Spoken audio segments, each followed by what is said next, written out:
Huli pong namataan itong si Severe Tropical Storm Hana, 1,225 kilometers silangan ng extreme northern Luzon. Taglay ang hangin 95 kilometers per hour malapit doon sa kanyang sentro at may pagbugso hanggang 115 kilometers per hour. Kumikilos naman ito west-northwest sa bilis na 20 kilometers per hour. Samantala, yung ating minomonitor din na si Super Typhoon Goring with international name po na Saula, nakalabas na ng Philippine Area of Responsibility kahapon ng 7:50 p.m. So meron po tayong correction dyan. Huling namataan, kaninang alas 4 ng madaling araw, 335 kilometers, kanluran ng Itbayat sa Batanes.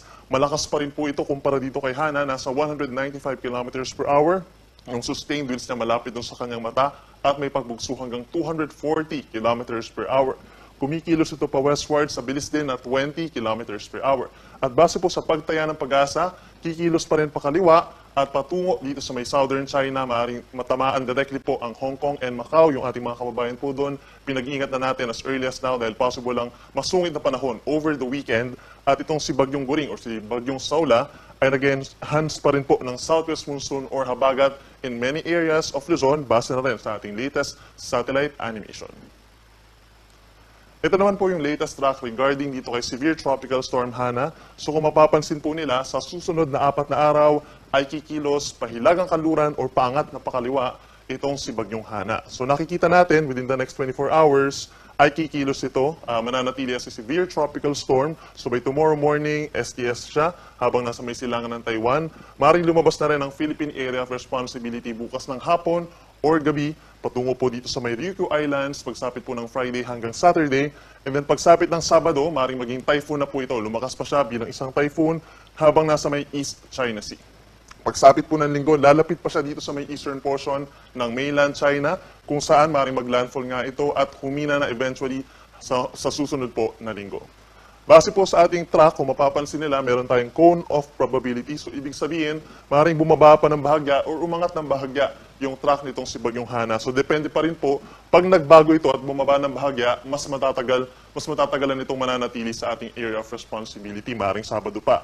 Pero pag umangat ito ng bahagya, ay maaaring mas mapaaga naman. As early as tomorrow morning, ay lumabas na ito ng PAR. So, lagi po magantabay sa ipapalabas na updates ng pag-asa.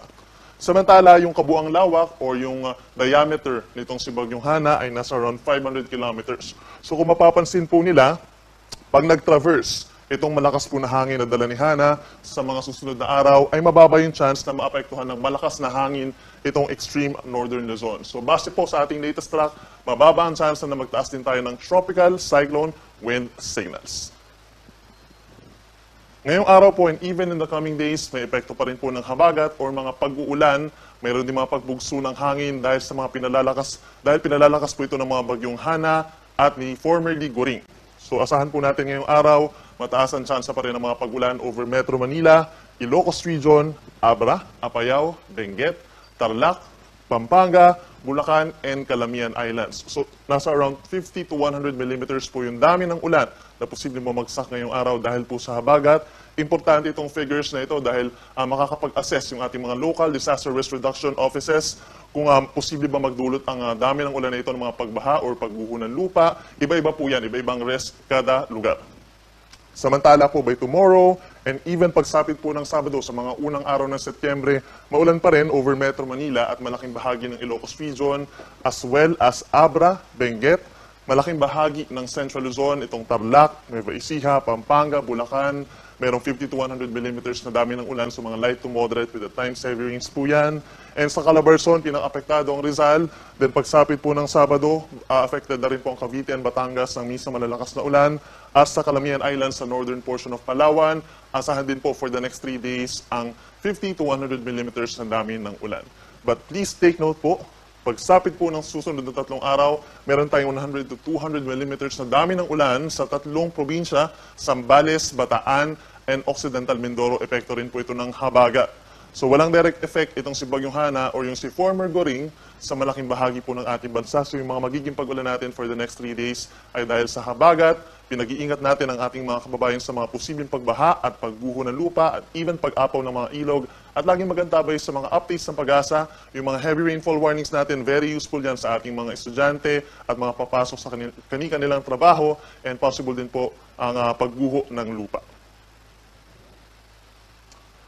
In terms of severe winds or malalakas na hangin, possible pa rin po yan kahit nakalabas na or malayo sa ating kalupaan itong mga bagyo na ating minomonitor.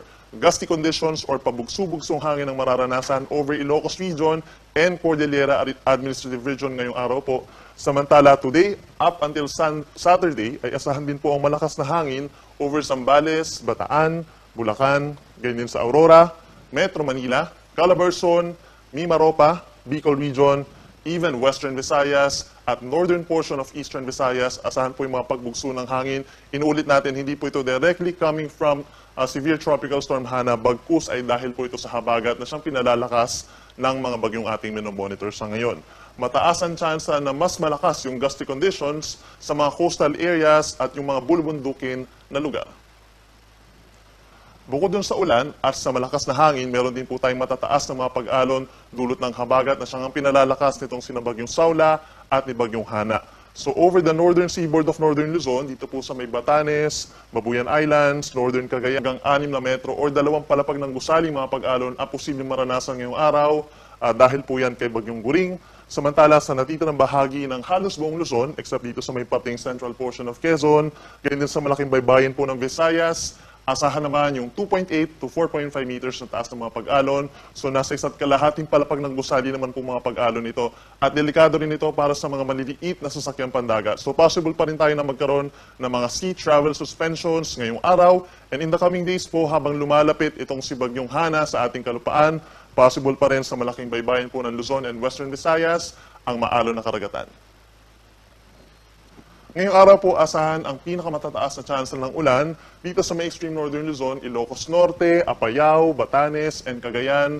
Cloudy skies with scattered to widespread rains and thunderstorms po yan, dulot ng trough or outer portion nitong si Super Typhoon Saula. Samantala dito sa Zambales, Bataan, and Occidental Mindoro, pinakamalalakas din po ang mga pag-ulan, dulot naman ng southwest monsoon. So mag-ingat po sa mga posibleng pagbaha or landslides at lagi magantabay sa heavy rainfall warnings and rainfall advisories ng Pag-asa.